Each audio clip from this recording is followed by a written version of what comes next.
Mes chers amis de Café Évangile, Simon, quel est ton avis? Les rois de la terre, de qui perçoivent-ils les taxes ou l'impôt? De leurs fils ou des autres personnes?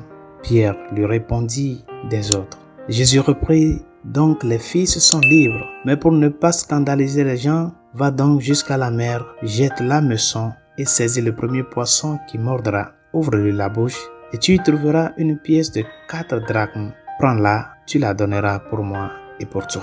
Nous célébrons ce jour, bien chers amis, la mémoire de Saint Maximilien Kolbe, prêtre et martyr. Ce prêtre qui a donné sa vie pour sauver un père de famille dans le contexte de la Seconde Guerre mondiale, dans le camp de concentration d'Auschwitz. Il s'est donné librement pour sauver ce père de famille afin qu'il puisse s'occuper de sa famille. Quel amour, quel don, quelle décision si forte. Et dans l'évangile de ce jour, nous avons vu une discussion entre Jésus et Saint Pierre sur ceux qui payent l'impôt et les taxes au chef des prêtres.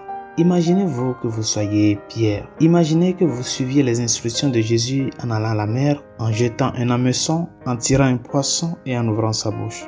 Pierre a dû être rempli d'espoir et d'excitation alors qu'il tirait ce poisson, se demandant si les paroles de Jésus allait se réaliser. Et dès que Pierre a vu la pièce comme Jésus l'avait dit, il a dû être émerveillé. Lentement, la peur et l'anxiété qu'il ressentait à cette seconde prédiction de la passion et de la mort de Jésus ont dû commencer à s'estomper lorsque Pierre a été témoin d'un nouveau signe incroyable de la part du Seigneur. Mes chers amis, chaque jour, Dieu accomplit des miracles dans nos vies. Le problème est que nous ne parvenons souvent pas à les discerner. Chaque fois que sa puissance glorieuse agit en nous pour nous fortifier ou nous remplir de courage, d'espérance, de charité, de toute autre vertu, il s'agit d'un miracle de la grâce transformatrice. Dieu sait toujours ce dont nous avons besoin dans la vie. Il connaît nos luttes et nos doutes. Parfois, il se tait pour nous attirer plus profondément par la prière intentionnelle et les actes de foi. Et parfois, nous nous apercevons soudain que nous recevons une nouvelle clarté dans la vie qui est le résultat de sa grâce à l'œuvre.